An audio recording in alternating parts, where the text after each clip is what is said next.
How to read the COT reports using the supply and demand trading strategy. This is my second collaboration I've done with White Oak FX on breaking down where the banks and institutions are located. Are they adding to their positions or removing? This is what you see on your screen right now. He has it beautifully laid out and he explains to us what exactly his top-down analysis is, a full-down breakthrough of his trading strategy, and how you can start implementing it. Not only that, you're going to learn, can you actually day trade, or is it only meant for swing trading? And lastly, what we touch up at the end is we start talking about retail sentiment. You guys know the saying, 90% of traders lose money. You see the retail sentiment about where the retail traders are positioned. 90% are long. What's the market doing? It's going down, baby. The banks and institutions unloading their positions to the losing traders. And so we break that down about how he is using that into his trading strategy. This is a fantastic video. This is my second collaboration I have done with this man. So I'm going to leave the first video that I've done down below in the description, as well as his contact information to YouTube and Twitter. Appreciate if you guys like the video, subscribe. Enjoy the video, guys. We are getting straight into it. Let's go. Okay. I want your trading strategy in a nutshell, but then I also want us to look at one trade review. Yeah. Breaking down your whole trading strategy, like how you took a trade, as well as what's one trade idea currently on your watch list and why you're looking at it as a full breakdown. How about that? Yeah, that's good. Yeah, take it away. All right. Well, my trading strategy is to trade alongside the big institutions. So how do I know where the banks are trading? Well, I can locate the imbalances that they create on the chart. And I can also study the CFTC data to see where they're increasing their positions. I'll give you a good one. I'll give you a good one. That's in line with the CFTC data. Let me show you this one. US dollar, Japanese yen, okay? No way, because this is actually the exact trade review that I was going to ask you about. Based off of how I know your trading strategy, how you look at the COT reports, this is the one chart that I have dinged that I was going to ask you about are we seeing a transition between the buyers and sellers starting yet? This is it. This is a good one. Reason why this is good is because there's a very clear indication by looking at the CFTC data that the banks are bullish right now, okay? When you look all across the currencies, some of them, the sentiment is neutral, and some of them are bullish. And the ones that are bullish are the US dollar, Japanese yen, in the context of the banks increasing their longs. Sometimes the sentiment is bullish only because they're reducing shorts, okay? But we want it to be bullish when the banks are actually increasing a long position. So when you take a look at long positions, you can see that they've been increasing their longs, 130, 141, now 158,000. When you look at what their all-time maximum long size is, it's 237,000. So we've got quite a distance until we get to those highs. When you look at shorts, their positions are very cooled off. So they're not even really focusing on shorts right now. So you see a steady increase in net positions to the bullish side. You see a steady increase in the coloration of these cells here, which indicate that they're becoming more and more bullish. So based off of what you see, can you go back to that really quickly? Yeah. You know, as like you're teaching this to like a 3-year-old kid or a kid in grade 3, what it appears to me, we have started to see the USD yen, they're adding to their positions long when it comes to USD yen. So you're going to see on the daily chart this thing starting to go up, and we really haven't seen an influx in their shorts. It's kind of remained the same. Correct? They've been adding to their USD longs. So obviously, if we look at the chart now, you're going to see it just grinding up. Because I really like the location of this on a weekly time frame. If we look at the weekly chart, you'll see it pulling back into like a weekly area of supply. I'm not sure if you would agree with me or not, but I have it from like a couple months ago. It was pulling back the weekly supply. Yeah, kind of up there, right? Yeah. That's exactly where. And so when I'm looking at that, I'm thinking, okay, hey, prices have pulled back into an area of weekly supply. This is a potential interest of area that we could look for selling opportunities with confirmation. But I could be wrong. Well, the first really, the really good shorting trade was back here, right here. And this was an area that we were looking at shorting when price entered into this area because this was a supply area that hadn't been tested before. And when price got into this area, all right, it was October 2022. And when you go back to October 22, you see the long positions got to 140. And at the time, that was very aggressive, right? So let me go back to what it looked like. This is what the coloration of the cells look like. If you look at the coloration here, the more deeper red the cell becomes, the more aggressive their position is.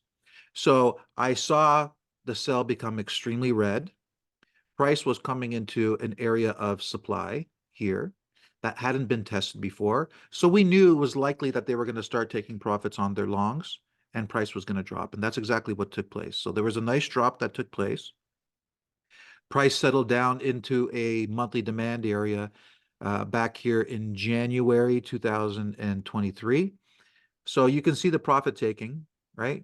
140 all the way down to, look what it was in January. Okay. 72,000. All right. So they Yeah. basically cut their positions in half, which is what fueled that whole move to the downside. It wasn't that they added shorts, it was them reducing their long positions. Mhm. So what's happened since? You see a big increase in long positions. Okay. And if you look at the charts, what do you see? You A see big price increase. Yeah, rallying up. grinding up. Yeah. So now they're coming back up to this area here.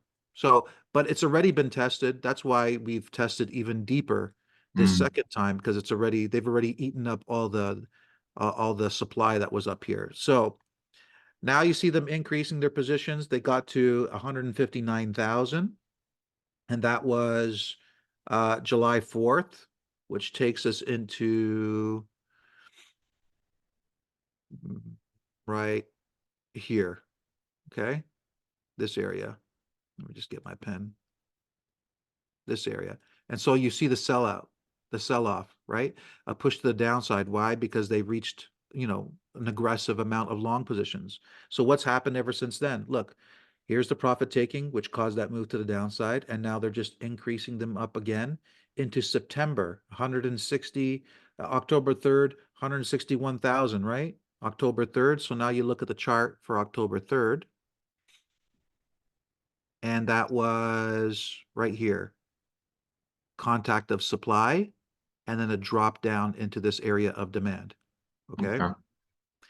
I So, personally wouldn't see that as area of demand. I just see it grinding up. I don't really see any strong, significant amount of buying stepping in. mhm, That's for me personally. yeah. Um, and so now we're climbing back up again, right? So, you know what happens every time a zone gets tested. So you have a zone and price goes up to it once, it reacts, it goes up. The more times it hits this zone, the likely it's going to break, right? I agree. So so I see price constantly going up, going up, going up, and hitting this area. And the last thing that we've seen is them increasing their longs again. So I saw price rally up into this supply, once again, contact supply, and you can see that it's a deeper test than the previous test. And then it dropped down into this area that I located as demand. So when price dropped into that area of demand, I dropped down into the daily time frame and I noticed this area of demand here that had been previously tested. So price came down in here, contacted, and what I was looking for was a move off of this area to the upside on the 1 hour time frame. So I took it down to the 1 hour time frame. This was the trade setup that I had. It was a 1 hour demand zone. So I had my entry here, stop loss here, target here. And as you can see, I missed it by a few pips. It came within pips of hitting that demand and then just took off to the upside, hit Mm. the target, and that's where we're at now.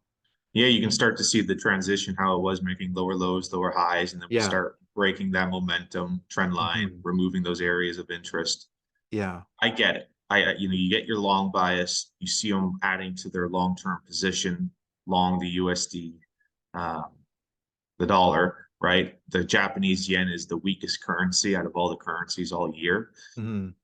So I definitely understand that you're getting that you're trying to get long while it's transitioning back up to the upside. You could Yeah. buy it continuation patterns, you could either buy it reversal patterns, but in this case, it's kind of like a continuation. You like the area of buying and you're trying to buy that pullback, Hmm. right? Yeah. Yeah. I was thinking my analysis on this, I don't like counter trend trading or anything like that, but over the daily, if you go to the daily time frame, there was a nice sell-off that was happening. It'd be interesting. The COT reports are obviously old, right? They're like a week or two old before they get released. What do Yeah. you think is going to happen during the last 8 days since the sell-off? Because since then we have broken like an upward trend line, if you wanted to draw that. We have removed opposing daily areas of demand. And I'm Hmm. talking about this 151 area flat on the daily.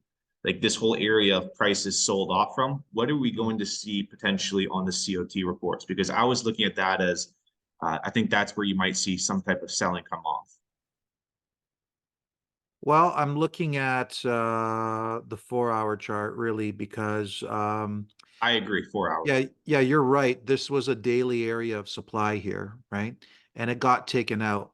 But I think the supply that came in into the market to remove this daily demand zone was more focused on this chart here, the 4 hour.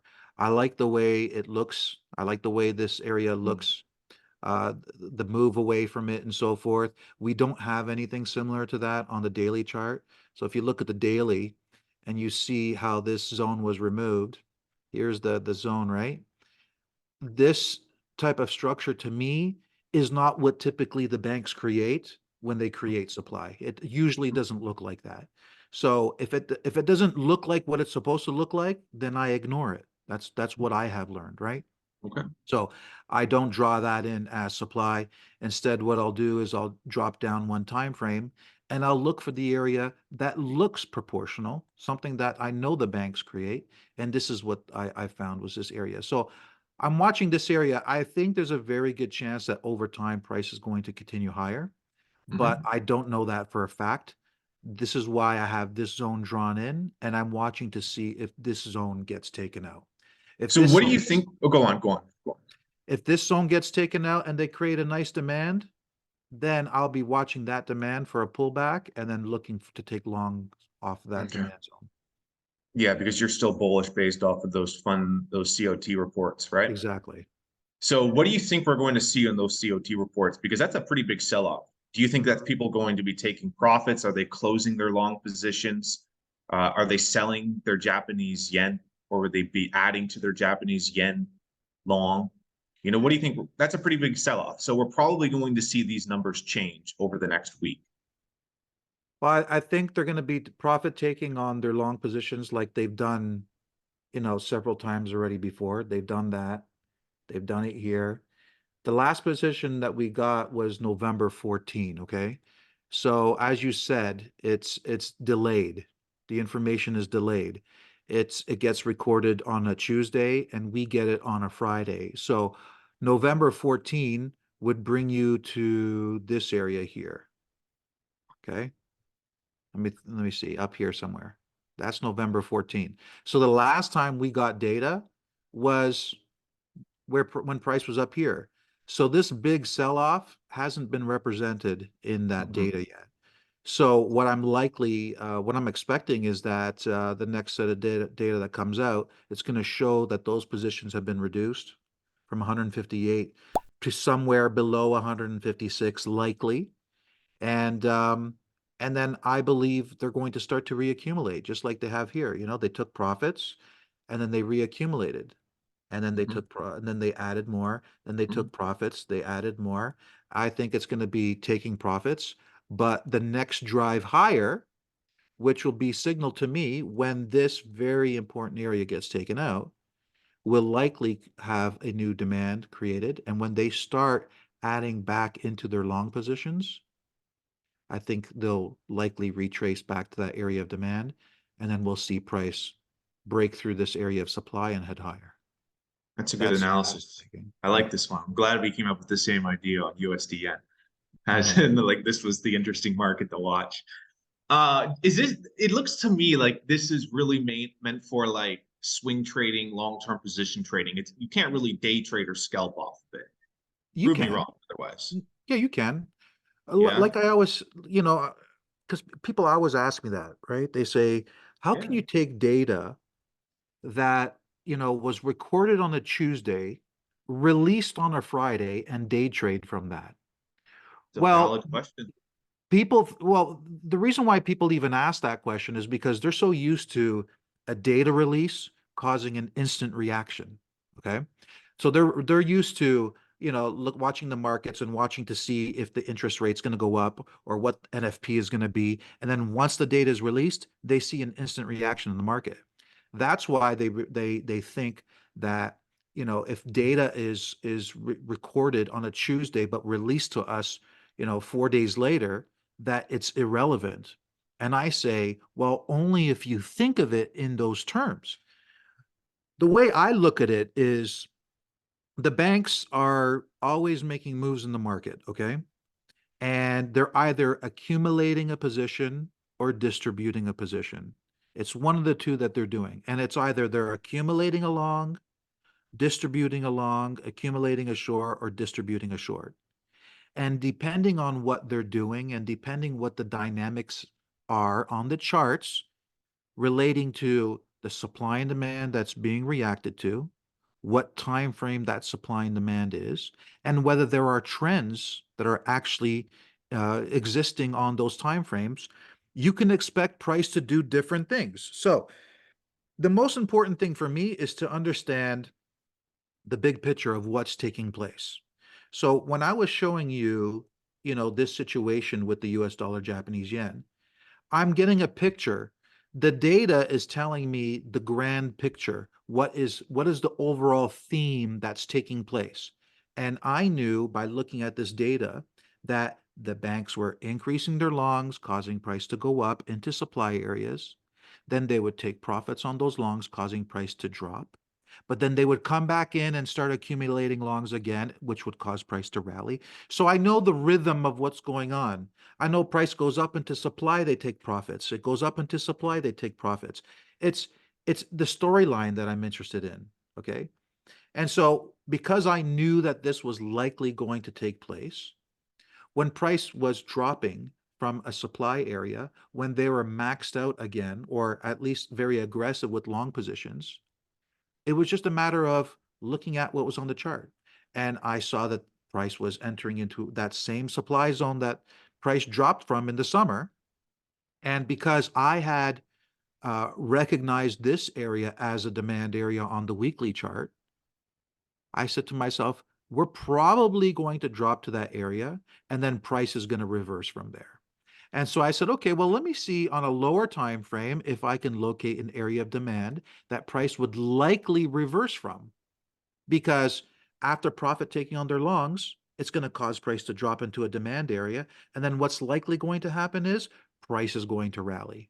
So I came onto this chart and I was looking at the 4 hour actually, and I saw this basing here. Okay. I saw this basing taking place right here. And I knew that it was happening within a daily area of demand. And I knew that this basing was likely going to end up having momentum candles to the upside. So what is basing on a 4 hour time frame? Well, basing on a 4 hour time frame is ranging on a lower time frame. So I dropped down to the 15-minute chart and I saw this situation right back here. Okay. So here was the ranging. I said price is going to create a demand area. They're going to create a demand area likely. And then price is going to retrace back to that area of demand and then shoot up because it's going to be a breakout of this ranging, which is basing on the 4 hour chart, and price is going to rally because that is the sequence of events I'm expecting to unfold because of what's happening on the grand picture. Okay. So I was looking at this and I was looking at this area here. Where was it? I think it was like this. I located this as a supply area. And so this was a demand area here. So I had this trade set up with a stop loss below here and an entry around just above this area of supply. And this was my day trade, was to get in off of a 15-minute zone and aim for upside. And as you can see, I got unlucky with this one because it didn't fully retrace. It just came at base, it stopped here, and then it just took off. But the idea behind it was right. It was correct. It ended up going up higher, and price did not go any lower than this basing area that I had located here. It's just they didn't need to retrace to get the orders from here to continue price. They just rallied from here, based, and filled in more orders to continue price to the upside. So it's definitely possible to day trade based on the information, but you wouldn't take a long just because the banks came out with the positions saying that they increased longs. The way that I analyze the data is to get a good picture overall of what's taking place. And then I do the analysis on the different time frames to figure out, what chart I need to be looking at for that momentum breakout. I like it. I like it. Yeah. Same thing could be used on different time frame sequences. Start with the Mhm. higher time frame, get your overall market bias direction, and then the same thing is it's just fractional, right? So just a smaller Exactly. time frame. And that 4 hour, if we do get that pushed on the 4 hour time frame above that supply zone that we talked about, that pullback that potentially happens back into a 4 hour demand zone, that same thing could be applied on a 15-minute about how you just described for the last 5 minutes, correct? Yeah, like price will come up here, right? And if it creates a demand zone here, if price comes down to that demand, I can switch my chart to a 15-minute chart, watch for momentum to shift Yeah. from Yeah. downwards to upwards, take the demand zone, and that's a day trade based on, the overall using the CFTC data, doing multiple time frame analysis of supply and demand, understanding what the banks are doing, and then going along with what they're doing. Nice. I like that. Do you sell the COT report data? Because you have a very nice chart layout for your on your Excel sheet. Oh, no, I Or don't is sell. that for your people in the white oak trading or whatever? Well, I encourage people to make their own spreadsheets. Yeah. And I have people ask me like, "Can I just buy your spreadsheet?" It's like, no, I'm the one. I put countless hours of work into this. I'm not just going to give it to you. Oh, I'll give you money. No, no, no. It's worth it's worth a lot to me, and I wouldn't just sell my spreadsheet. But if you want to put the time and effort into building your own, which I would, encourage you to do, then do so. And those that have taken my advice and put the effort into creating their own, they afterwards tell me, "Oh, you know what? Good. Thank you for telling me that." Because now I actually really appreciate my spreadsheet because I put the time and effort into making it. I'm like, exactly. Mm. That's the exact You point. actually understand how it works and How it you know, works, why yeah. it works, all that stuff. Exactly. Well, another thing that I've been using lately as an indicator in timing trades is my FX book. You ever use the sentiment on my FX book? Retail sentiment? Yeah. No, but we You, quickly you talk about that. I made a video on retail sentiment because, the market, I think everybody says like 90% of the traders lose money and you want to be on the opposite side of the retail sentiment. So uh if like 90% of the retail money is short and you look at the chart, tends to be going up, right? So people might use that into their analysis and use it as a bias to say they don't want to trade with them. But you could give me a quick explanation. It looks like you have something lovely on your chart here. Yeah, so for some time I've been paying attention to my FX book because this came to my attention that on my FX book, a lot of people that trade the markets, they have their accounts connected to my FX book. And so my FX book logs into their accounts and gathers their position information and posts it, in a generalized overview of, for instance, you go to Euro and it tells you 77% of overall positions are geared to the short side in terms of what retail traders are doing. And so, the market is the banks versus retail. That's really what it is. And so who's going to facilitate the positions of the banks? It's retail. And so, if the banks need to offload a massive long position, who you think is going to take the position off of them? It's not going to be the other banks because they're all in it together. All the banks working alongside each other, right? They may be against some hedge funds and some other institutions, but all the major banks are working together to profit from the market. So if you know that the banks, alongside the media, are trying to lure retail traders into taking the positions off the institutions after they've accumulated a position, because remember, recently the banks have accumulated a massive long position in the euro. And so when they reach a maximum size, they tend to not continue to add to their longs. So once you've accumulated a long and it's rallied up in price, when it gets to a supply area, you need to offload your positions. Well, who do you think is going to take those positions? You think it's going to be the other banks that know what you're up to? Of course not, because they got in long too. They're not going to take the banks. They're not going to take J.P. Morgan's or UBS or Deutsche Bank or Goldman Sachs positions on the euro once it reaches an area of selling. They're not going to do that. So they need to lure retail traders to do it. So, when you come to realize that retail traders are always being lured into taking the positions off the banks, what tends to happen is that, you think about when we first started trading. I'm sure the same thing happened to you as it did to me.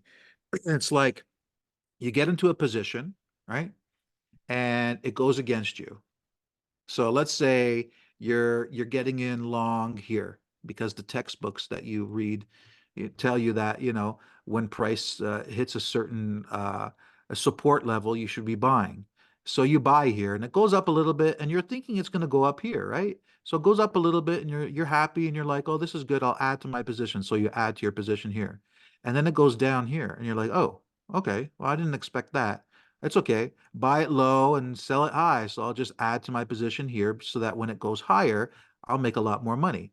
But then it drops here and you're like, oh, okay, well, I didn't expect that. But this move to the downside's overextended. So I'll just add a little bit more to my long position so that when it goes up just about here, I'll just exit and I'll just take my profits and forget about this trade.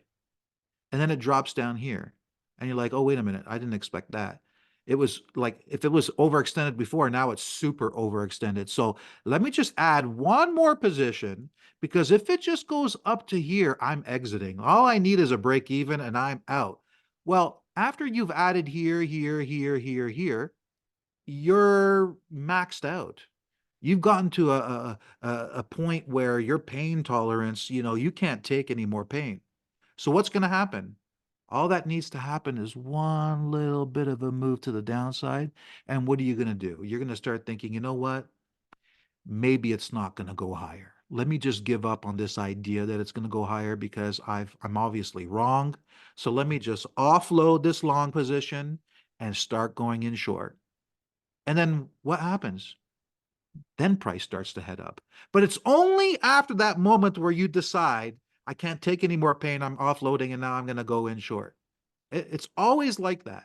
Well, there's a reason why it's like that because most traders are all thinking the same way. And why are they thinking the same way? Well, because everybody went to the same type of school, got trained and indoctrinated the same way.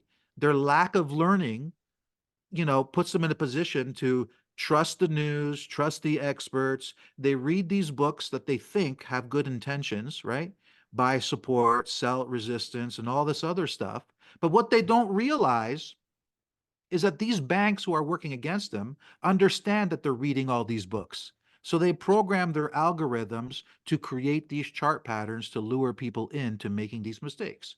So when I start to realize, by the time retail traders are maxed out on their positions, that's when usually price will reverse. And I'm thinking to myself, is there a way to see when these retail traders are maxed out? And sure enough, I come across my FX book and I'm like, the sentiment, huh?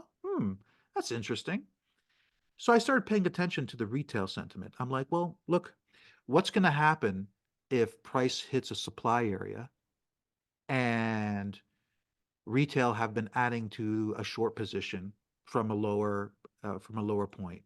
So I looked at the euro as an example of this. I've been tracking this for quite some time, right? And so I see that you see these red arrows that I have drawn here. Mm-hmm. I've been paying attention to what the numbers have been for quite some time. So I know that when price was here, retail traders were 85% short. You can copy and paste a picture on the trading view. I didn't know Yeah. that. Yeah. I So did not know that. if you do a screenshot of something and then you click on your trading view and you click Upload Control screen. C or Control V, it'll just paste it onto it. Oh, cool. Yeah, it's pretty cool. So I've been tracking what the numbers have been, right? And depending on how aggressively short they are, I make the color of the arrows darker so that I can visually see when they're getting super aggressive. And up here, retail traders are 90%. And what I've seen is that when retail traders get to be 85, 90, 92, 93%, That's when their committed, pain tolerance is all that's time when the high. pain tolerance is at its highest. And guess what? When they start switching from shorts to longs, what do you think the banks do? They start selling. Exactly. So they offload their short positions to the banks. The banks are like, oh, thank you very much. We wanted to short the euro at these highs. We appreciate that. And then remember, the banks were aggressive with their long positions. Remember? Mm-hmm. So they need to offload those longs to somebody, right? So how are you going to get retail traders to acquire a massive long position? You make them feel so much pain for shorting and it going up that they say, you know what? I'm just going to close this losing position and I'm going to make that money back. Don't you worry. It keeps on going higher, keeps on going higher. And, and for good reason, because last week they came out with inflation data that was what? Do you remember what that was? The inflation data last week? It was negative for the US dollar. So what does that mean for the euro? It's negative for the US dollar, then it's positive for the euro because it's For the the euro, opposite, right? yes. Yeah, yeah. It's opposite, right? So they came out with this data last week as retail traders were massively short as a way to instigate and to plant this idea in retail traders' minds that maybe it would be best to be long the euro. Since they just came out with inflation data that was negative for the US dollar, it means it would be positive for the euro. So right at their most intense pain, they came out with this data. And then what did they start to do? They start to offload their short positions, and they're starting to take on the long positions that the banks held. So it's Mm. a good way of timing your positions, especially if price is already at a supply area. And so when I was looking at the charts, I said, well, where are we at right now? Price is not hitting a supply. So this is dangerous to take a short. But I bet you any money price is going to drop anyways. Why? Because retail traders are offloading their shorts for longs, and banks need to offload their long positions right now. So being that they're so aggressive, they're likely going to cause price to drop. Do you think And it's going to so continue to sell off? likely, yes. Likely, yes. Probably hit the 108s.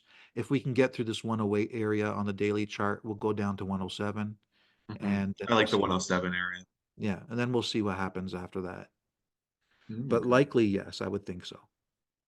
I like how So you have a lot of prep in your trading, you a lot know? of prep. A lot of prep, a lot of research into Yes. higher time frame analysis, what's your Yeah. bias, long or short, and Hmm. then executing your trades off of that. I Yeah. mean, you look at those professional sport athletes like Tom Brady or any player in the NFL or basketball, Hmm. most of the work is spent in practice, Yeah. outside of practice, watching game film on the practice field, stretching, recovering your body, Yeah. just to play those 60 minutes that Yeah. happen one time a week. Yeah. And that is the time that they're getting paid for. Everything Exactly. else through the whole off season, prepping their body, trying to get better as a player, watching film, right? All this stuff, working out. All this just for a 60-minute game that happens Yeah, once a week and they get paid millions and millions and millions of dollars. That's the time that they need to perform, right? And yeah, so it's really good to see your overall long-term bias, how you build it, looking at the COT reports, what's their long-term bias, where might potentially price start to sell off from, where are they adding positions, losing, or adding positions, closing positions, adding to their sell positions, where the retail money is placed, at what point are they potentially going to be, the pain tolerance is too high that they start joining the trend, and then that's when the big money is starting to sell to them, you yeah, know?